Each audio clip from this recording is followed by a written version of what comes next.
Well, hello, boys and girls. Welcome to our story time once again. We're so happy you can join us. My name is Marie, and we have... My name is Sophie here, and he's my grandma. And then Marie. we have Nacho with us, which he's about to fall asleep, right? He loves stories, and before we can even start the stories, he's already sleeping. All right, boys and girls, our story is the first mistake. I don't know if you remember how we've been reading the stories about, about the beginning, about the creation, how God created the world in 6 days and rested on the seventh day, and how he made Adam and Eve, right? Well, this story is called the first mistake. Ooh. What's the mistake? The mistake. Well, let's see, what is the mistake? It says, those first few days that Adam and Eve spent in the Garden of Eden must have been supremely happy ones. They didn't have a care in the world, not a single one. How well they felt, how strong, how radiantly healthy. They didn't know what sickness mean. They never got sick. They never had a headache or a toothache. Day after day, they woke from untroubled sleep, fresh as daisies, ready for anything. Life was one glorious picnic. Their work was so pleasant and easy, it was just like play. For all that God asked them to do in their lovely garden home was to dress it and to keep it. There were no weeds or thorns or thistles or to bother them, nor they did have to spend long hours putting up buildings or making clothes.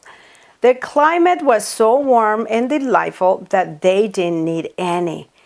As for food, what did they eat for food? I don't know. The finest If fruits. They hadn't. They did. They had all the fruits and nuts.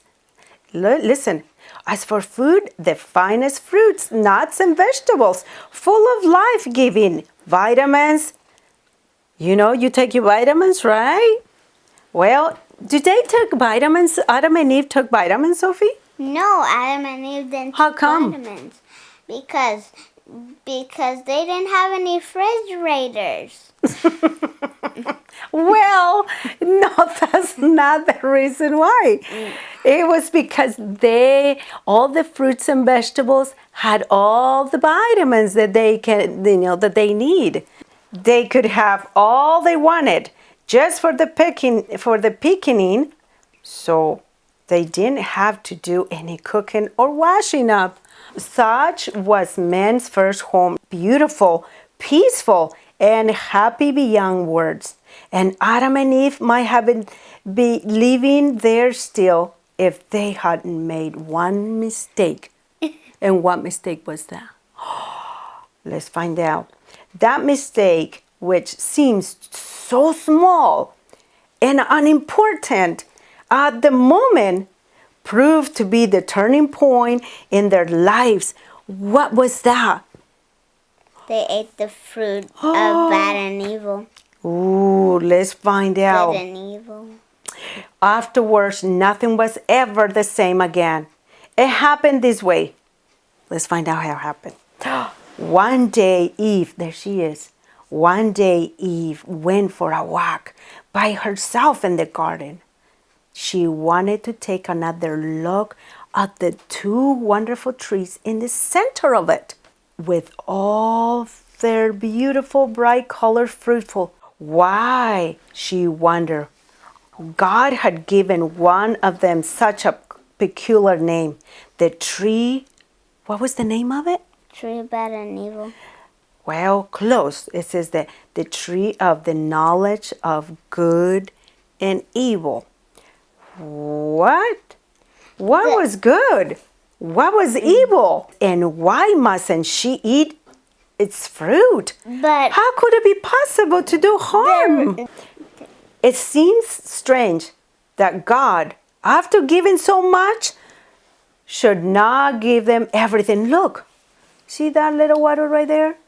Why should he hold back one tree? Why? But Eve had nothing. Listen. But Eve had not thought of disobeying him. Not them. No doubt she told herself that he will explain all about it someday. There was probably some good reason.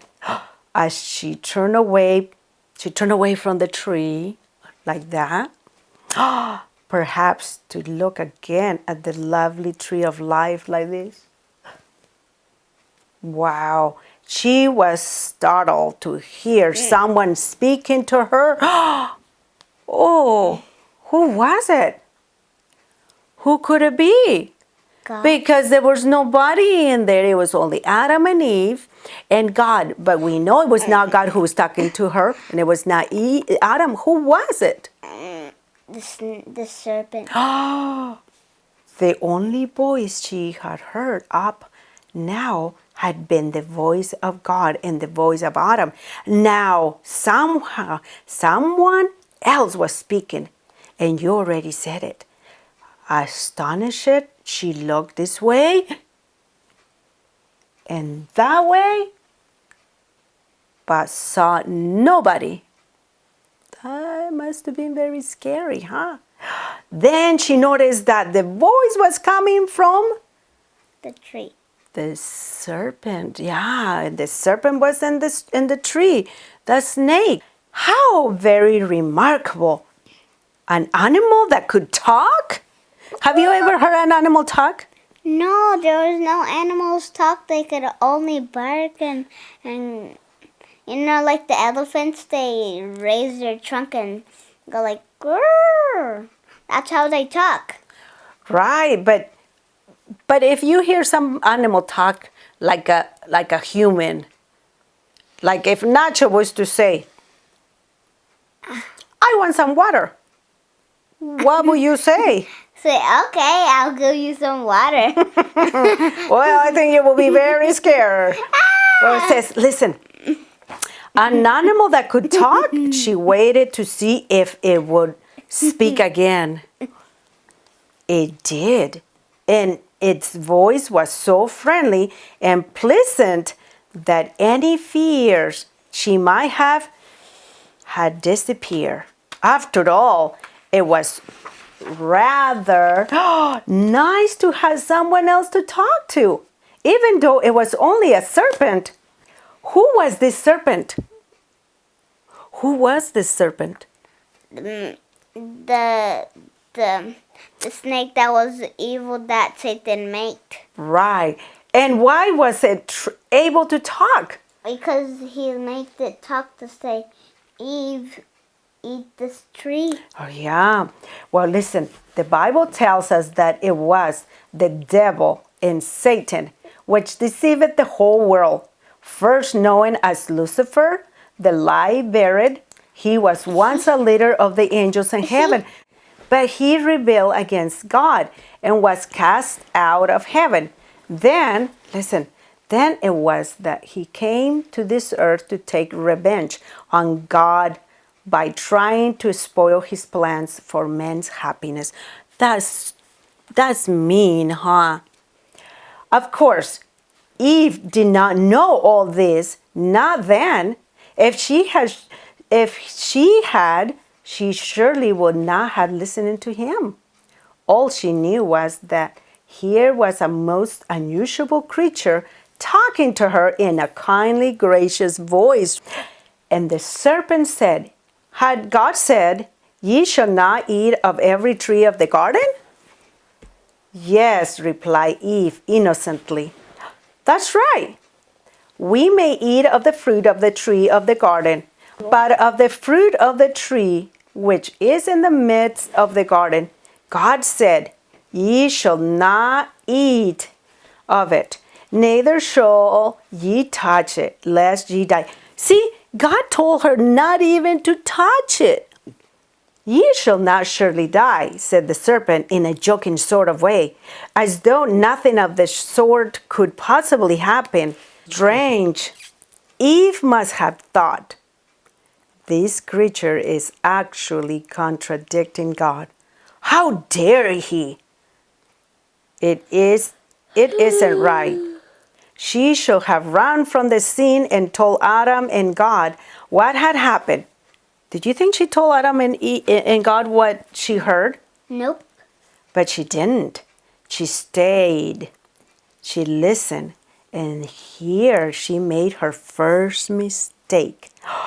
And oh, what a lot of sorrow came from it. What a price there is to pay for playing with evil. Well, boys and girls, this is the end of our story. And what would you have done if you were in Eve's place? If you see that tree and God had told you not to eat of it, what would you have done? I hope we can run away from the mistakes and evil. So, would you like to bow your head with us in prayer? Would you like to pray? Yes, Okay. I will. All right. Dear Heavenly Father, I thank you for the story that we have. And thank you for all the boys and girls that joined us today. And thank you for a good story today that you provide us, because all the stories that you make for us is all really wonderful that you made for us. And Jesus, we all love you. And in Jesus' name we pray. Amen. Amen. Well, boys and girls, thank you for joining us. We'll see you next time. Bye. Bye-bye.